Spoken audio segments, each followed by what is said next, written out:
सुप्रभात विद्यार्थियों।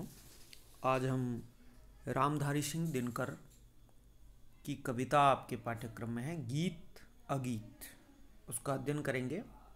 सर्वप्रथम हम काव्य पाठ करते हैं। गीत अगीत कौन सुंदर है, गाकर गीत विरह के तटिनी, वेगवती बहती जाती है, दिल हल्का कर लेने को उपलों से कुछ कहती जाती है। तट पर एक गुलाब सोचता, देते स्वर यदि मुझे विधाता, अपने पतझड़ के सपनों का मैं भी जग को गीत सुनाता। गा गा कर बह रही निर्झरी, पाटल मूक खड़ा तट पर है, गीत अगीत कौन सुंदर है। एक स्थिति यह है। दूसरी स्थिति देखिए कि बैठा शुक्र उस घनी डाल पर, जो खोते पर छाया देती, पंख फुला नीचे खोते में, सुकी बैठ अंडे हैं सहती, गाता सुख जब किरण बसंती, छूती अंग पर्ण से छन कर, किंतु सुकी के गीत उमड़ कर रह जाते, सनेह में सन कर, गूंज रहा सुख का स्वर वन में, फूला मग्न सुकी का पर है, गीत अगीत कौन सुंदर है।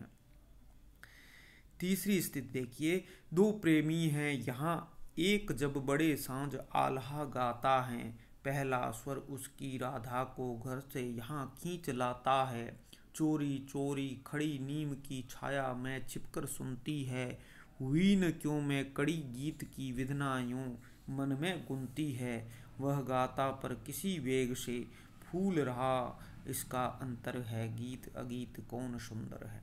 तीन स्थितियां इस गीत और अगीत कविता एक गीत की तरह लिखी गई हैं।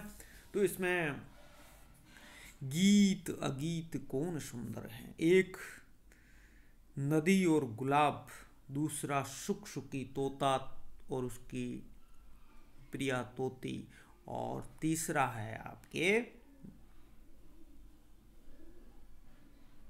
दो प्रेमी। तीन स्थितियां हैं। गीत अगीत कौन सुंदर, यह इसमें क्या है, प्रस्तुत कविता में कवि व्यक्ति और प्रकृति के स्वभावों का गेयता के आधार पर आकलन कर रहा है। मानव हर्ष अथवा विषाद में हृदय राग गाता है, लेकिन प्रकृति सहज भाव में पशु पक्षी वनस्पति आदि के माध्यम से अपने वातावरण में अमर गीत प्रतिक्षण गाती रहती है। मनुष्य अपनी हृदय गति के अनुसार उसके कार्य व्यापारों से तादात्म्य स्थापित करता चला आ रहा है। दोनों के गीत भावनाओं पर आधारित हैं, कभी निर्णय नहीं कर पाता है कि किसका हृदय राग अनुकरणीय है, सुंदर है। कविता में मुखर और मौन के सौंदर्य को दर्शाया गया। यहाँ कहने का तात्पर्य है कि मुखर सुंदर है कि मौन सुंदर है, ये कभी पूछ रहा है और कभी निर्णय नहीं कर पा रहा, आप पर छोड़ रहा है। आप क्या निर्णय करते हैं, इस कविता को पढ़ने के बाद देखते हैं कि गीत अगीत कौन सुंदर है। यहाँ गीत हर्ष का प्रतीक है, अगीत विषाद का प्रतीक है। तो यहाँ हर्ष और विषाद में सुंदर कौन है, या सुख और दुख में सुंदर कौन है, संयोग और वियोग में सुंदर कौन है, तब हम देखते हैं एक नदी और एक गुलाब को।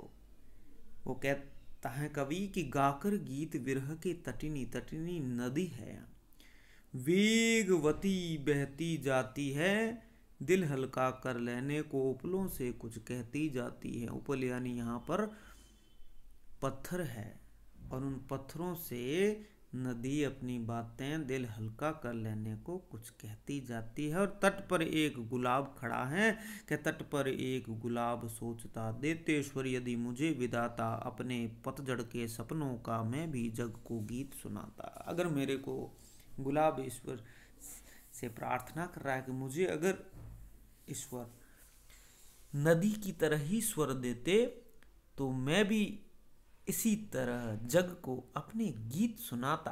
गा गा कर बह रही निर्जरी, निर्जरिया नदी है, गा गा कर बह रही निर्जरी, और पाटल मूक खड़ा तट पर है। वो पाटल, वो गुलाब, गुलाब जो है वो तट पर खड़ा है। गीत अगीत कौन सुंदर है, इनमें से सुंदर कौन है? कवि पूछ रहा है, कवि निर्णय नहीं कर पा रहा है कि एक नदी जो गीत गाती जाती है और एक तट पर गुलाब खड़ा है सुंदर, और वह सौंदर्य लेकर खुशबू बिखेर रहा है, तो एक मुखर है एक मौन है, एक गा रहा है एक चुप है, दोनों में सुंदर कौन है? कहने का तात्पर्य यह है कि अपनी अपनी जगह पर यह दोनों ही सुंदर है। अगली स्थिति है कि बैठा सुख उस घनी डाल पर, जो खोते पर छाया देती, पंख फुला नीचे खोते में, सुखी बैठ अंडे हैं सहती। सुख यानी तोता उस डाली पर बैठा है जहाँ पर घोंसला है, जो घोंसले को छाया देती है, और उसी घोंसले में मादा तोता जो है सुखी है, वो पंख फुला करके अंडे से रही है। गाता सुख जब किरण बसंती, छूती अंग पर्ण से छन कर, किंतु सुखी के गीत उमड़ कर रह जाते स्नेह में सनकर, और वो सुखी मौन है चुप है, अपने बच्चों का पालन पोषण कर रही है। और जब सुख तोता वो गीत गाता है तो वो ऐसा लगता है कि उसके अंग उस पत्तों को छू करके सन करके उसके अंग को छूती, उसके हृदय को वो छूती है जब वह बसंती गीत गाता है। इस ऋतु में गूंज रहा सुख का स्वर मन में, फूला मग्न सुखी का पर है, गीत अगीत कौन सुंदर है। सुख का स्वर गूंज रहा है, सुखी चुप है। अब बताइए इसमें मौन सुंदर है कि मुखर सुंदर है? कहने का तात्पर्य है कि दोनों ही सुंदर है, दोनों ही अपना कर्तव्य निभा रहे हैं। एक खुले आकाश में घूम रहा है, गीत गा रहा है, और दूसरा तो यहाँ गीत भी सुंदर अगीत भी सुंदर।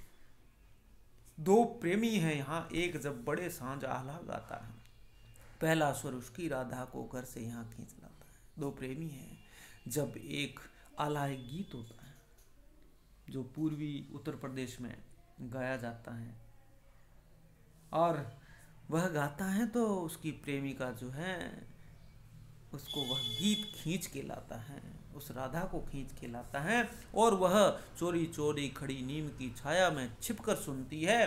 हुई न क्यों मैं कड़ी गीत की बिदना यूं मन में गुनती। वो सोचती हैं कि ईश्वर में इस गीत की कड़ी हो जाती तो वो मेरा प्रिय मेरे को उसमें गुनगुनाता। तो एक मुखर है एक मौन है, वह गाता पर किसी वेग से फूल रहा उसका अंदर। वह गा रहा है लेकिन इसका हृदय खुश है, प्रश्न है, फूल रहा है। गीत अगीत कौन सुंदर, आप ही बताइए। इन तीनों स्थितियों में तीन उदाहरण दिए हैं कवि ने, और इनमें जो दो स्थितियां हैं, एक सबसे पहले नदी है, गुलाब है, फिर सुख सुखी है, और प्रेमी प्रेमिका है। तीनों स्थितियों में ही एक मौन है, चुप है, एक मुखर है।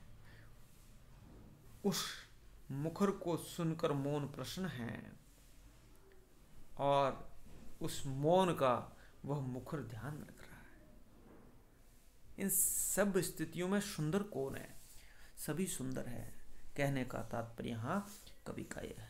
तो इस प्रकार यह कविता हमें बहुत अच्छा संदेश दे रही है कि यहाँ पर दोनों की स्थितियाँ जो हैं दोनों ही जरूरी हैं, दोनों की भावनाएं, दोनों की गीत भावनाओं पर आधारित है, कवि ने कहा है, और इनका हृदय राग सबका अनुकरणीय है।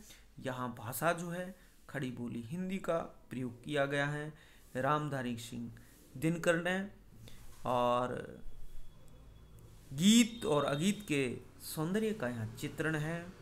अनुप्रास, अलंकार, उत्प्रेक्षा, मानवीकरण इत्यादि अलंकार हैं, और गीत अच्छा है, गेयता है इस कविता में, तुकांतता है। तो इस प्रकार यह प्रकार से व्यक्ति और प्रकृति के स्वभाव या गेयता के आधार पर हर्ष और विषाद, गीत और अगीत दोनों की स्थिति को कवि ने बताया हुआ है। यहाँ मानव जीवन में जो हम राग विराग, जो विलोम परिस्थितियाँ होती है, विपरीत परिस्थितियाँ होती है, सुख दुख आना जाना लगा रहता है, दोनों ही स्थितियाँ कवि ने सुंदर मानी है। और मानव हर्ष अथवा विषाद में हृदय राग गाता है, उसी प्रकार प्रकृति भी मनुष्य अपने हृदय गति के अनुसार उसके साथ तादात्म्य में स्थापित करता चला जाता है। तो आज इस कविता को हमने गीत अगीत को पढ़ा। रामधारी सिंह दिनकर को कुछ कविताएं और भी आपके पाठ्यक्रम में हैं, पढ़ेंगे। आज इतना ही, धन्यवाद।